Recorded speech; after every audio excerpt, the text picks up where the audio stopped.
भाजपा में प्रदेश कार्य समिति में सदस्य हूँ, कार्यकर्ता सहायता प्रकोष्ठ में। और अभी मुझे मेरे भाई साहब के द्वारा मुझे बहुत बड़ी जिम्मेदारी मिली है और मैं उस जिम्मेदारी को पूरी ईमानदारी से निर्वहन करूँगी। जो जिम्मेदारी मुझे मिल रही है वो प्रदेश मजदूर का मनरेगा मजदूर का मेरे को मिल रहा है। प्रदेश का सारा जिम्मेदारी जो उनका रख रखाव, उनके जो बोलते हैं उनके साथ जो अभी अन्याय हुआ है उस पर हमें कदम उठाना होगा और उनको जो है अच्छा जीवन निर्वाहन हो उसके लिए मुझे हमेशा प्रयासरत करना पड़ेगा। और भाई साहब के जो भी हमारे बारे में जो अभी तक विचार थे उस पर पूरा खरा करने का मेरा पूरा प्रयास है। ठीक है, एक बस सामने देखिए। ठीक है, क्या उद्देश्य है? आज की प्रेस वार्ता का प्रमुखता का उद्देश्य बताने से पहले हम अपना रेफरेंस आपको देना चाहते हैं। और वैसे आप लोग हमें भली बात जानते हैं, लेकिन पुनः मैं एक बार दोहरा देना चाहता हूँ। सहयोग एवं कार्यकर्ता सहायता प्रकोष्ठ भारतीय जनता पार्टी उत्तर प्रदेश का मैं सह संयोजक हूँ, प्रदेश का मनरेगा का राष्ट्रीय अध्यक्ष हूँ, ऑल इंडिया मनरेगा मजदूर यूनियन का, और ICDS वर्कर का भी राष्ट्रीय अध्यक्ष हूँ, संस्थापक अध्यक्ष हूँ। इसकी स्थापना ही 83 में मैंने किया था और शायद पूरे भारत में आंगनबाड़ियाँ मेरे नाम से ही जानी जाती हैं, विभाग को बाद में जाना जाता है, क्योंकि मैंने लगातार संघर्ष किया 40 वर्षों तक। और वैकल्पिक आचार शिक्षा मदरसा अन्वेषकों का भी मैं संरक्षक हूँ।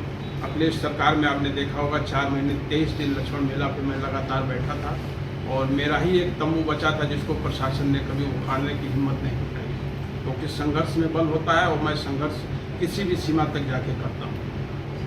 आपको फॉर एग्जाम्पल एक उदाहरण मालूम होगा, भारत की पहली बड़ी घटना मेरे हाथ से हुई थी सन 1998 23 सितंबर 1998 को। मिस्टर अरुण सिंघल गोरखपुर तत्कालीन जिलाधिकारी को बाढ़ पीड़ितों की समस्या पे मैंने बहुत मार मारा और 17 जून को राजन शुक्ला DM बन के आए थे। स्पेशल मेरी गिरफ्तारी के लिए ही भेजा गया था उन्हें गोरखपुर। उनकी भी धुलाई यही हुई थी, क्योंकि गलत मैं बर्दाश्त नहीं करता हूँ। और इसीलिए मनरेगा मजदूर यूनियन में मैंने अभी तत्काल प्रदेश अध्यक्ष को हटाया, सुष्मिता राघव जो हाईकोर्ट की मानी जानी अधिवक्ता भी हैं, और उन्हें मैं हटाया हूँ स्वास्थ्य कारणों से। और उनके स्थान पे लखनऊ की एक तेज तर्रार बेटी मुझे मिल गई हैं कि मुझे ये मालूम है कि मनरेगा मजदूरों की लड़ाई अब मुकाम तक पहुँचेगी, तो मैंने तुलिका त्रिपाठी जी पे आज मुहर लगा दिया है, जिनका नियुक्ति लेटर भी आपके सम्मुख है। इसका मुख्य उद्देश्य है मजदूरों का विकास, चाहे वो IAS IPS अफसर हो, किसी भी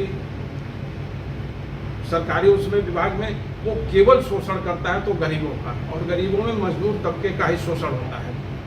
मेरा मानना है कि यहाँ शोषण तभी बंद होगा जब मजदूरों की सरकार बनेगी। अभी तक मजदूरों की सरकार नहीं बनी है। No doubt Bharatiya Janata party बेहतर सेवा दे रही है, इसलिए नहीं मैं कह रहा हूँ कि मैं पार्टी का वर्कर हूँ, सेवा बेहतर दे रही। पहली बार प्रदेश में और देश में लग रहा सरकार काम कर रही। अब तक पार्टियाँ काम करती थी, पहली बार सरकार काम कर रही है। बेटियाँ सुरक्षित हैं, बहुएँ सुरक्षित हैं, और ये सारी चीज़ें और माफियागिरी बंद है। इनको दृष्टिगत रखते हुए मैं योगी जी को विशेष धन्यवाद देता हूँ। योगी जी मेरे शहर से सांसद होते थे, मेरे छोटे भाई हैं, वो मंच से मुझे बड़ा भाई बोला करते थे। मैं उनको तहे दिल से शुक्रिया अदा करता हूँ। योगी जी दिनों दिन आगे बढ़ें, लेकिन मजदूरों का ध्यान दें। अभी हाल ही में आपने देखा होगा 2020 को मैंने घोषणा कराई थी माननीय आदित्यनाथ जी से, जिसमें आवास और पेंशन की सुविधा, जो मेरी मांग थी आवास और पेंशन की सुविधा मजदूरों को दिया जाए, उस पर सहमति बन गई। कैबिनेट में प्रस्ताव पास हो गया है और जल्दी ही उन्हें आवास की सुविधा उपलब्ध कराई जाएगी। सारी सुविधाएं मैं मजदूरों तक पहुंचाना चाहता हूं, क्योंकि सबसे वंचित और शोषित कोई है तो मजदूर है। जिस दिन भारत का मजदूर शोषित और वंचित नहीं रहेगा, वो मेरी बगल में बैठेगा, उसी दिन भारत का उदय होगा, न्यू भारत स्थापना होगी, न्यू इंडिया की स्थापना तभी होगी। और इसीलिए मैं लगातार संघर्ष कर रहा हूँ। तो अभी क्या लगता है मजदूरों के लिए मौजूदा सरकार ने क्या कदम उठाया? तत्काल में तो 2 डिमांड हमारी पूरी हुई है, पेंशन की व्यवस्था और मकान की व्यवस्था।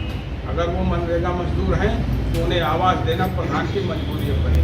अभी तक कितने मजदूर वर्ग के लोगों को आवंटित किया है? अभी तो तत्काल कैबिनेट में पास हुआ है, अभी पारित हो गया है, अब वो आवंटित होगा। नहीं आवंटित होगा तो मैं अपनी ही सरकार में झंडा डंडा उठाने के लिए मैं मशहूर हूँ।